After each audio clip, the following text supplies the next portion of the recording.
Is one of the problems with this and the entire energy field, American lifestyles.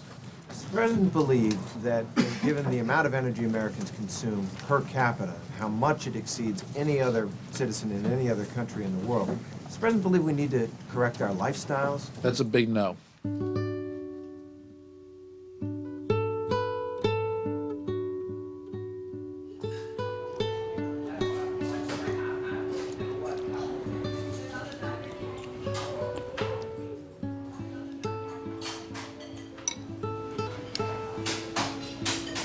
Oh, thank you.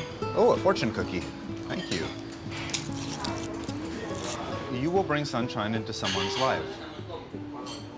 Do you know if you ever give the oil, your used oil away for biodiesel? You know what that is?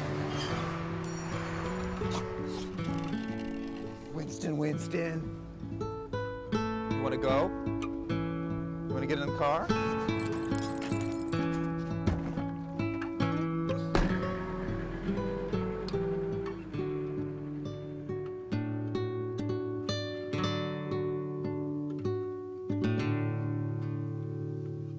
We don't know how much climate change we've already set in train irreversibly. There are 5 or 6 abrupt climate change scenarios, several of which at least look like they may be starting to happen. I think now we have the science down well enough to be really worried that if we keep on with business as usual, we have very little time to turn this around. But, you know, somebody once asked the late systems thinker Dana Meadows, do we have enough time to get out of this mess in one piece? And she correctly replied, we have exactly enough time, starting now. Woohoo! There's 2 ways to use vegetable oil in a car.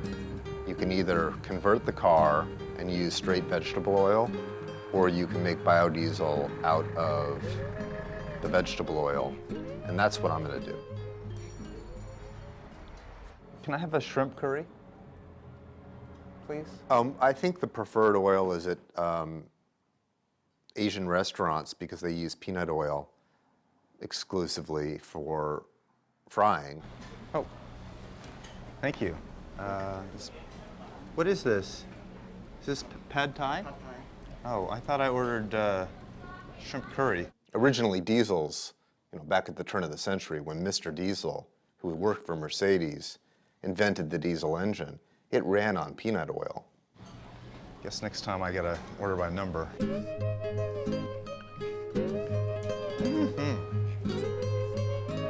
Oh, you waited for me.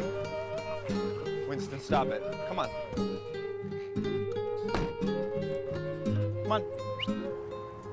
Come on, inside.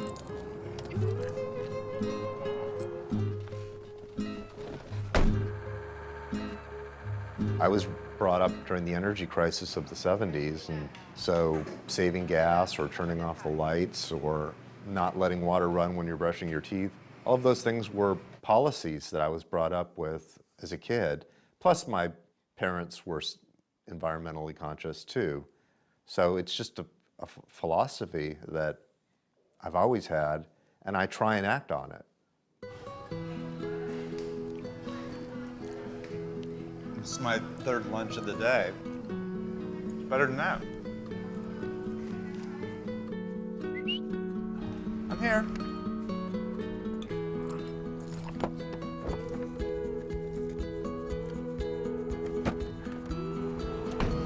Oh, did you miss me? Did you miss me?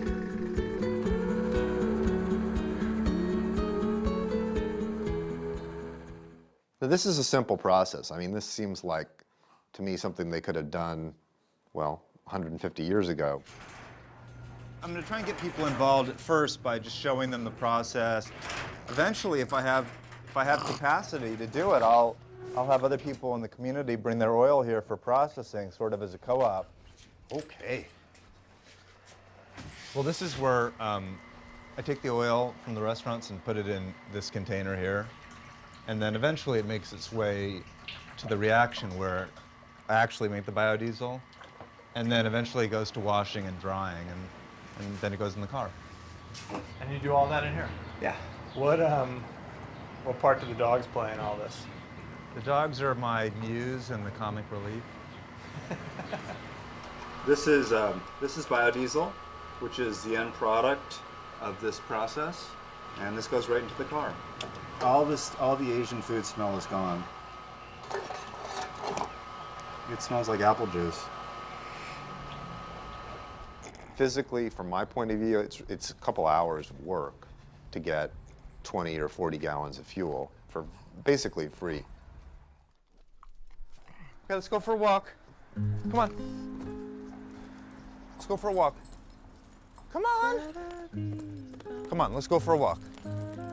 Oh, Winston's in charge. You know, I'm not sure when I heard about global warming. It seems like it was 5 or 6 years ago, and I'm not sure how dire it is because I'm not a scientist. I just think that everyone should do what they can to reduce waste or emissions, and this is one thing I can do, and I can teach other people how to do it, so hopefully it'll have a ripple effect. As the architect, Bill McDonough, said, negligence begins tomorrow. Now that we know what to do, we have no excuse. So what are we waiting for? We're the people we've been waiting for. Come on, let's go.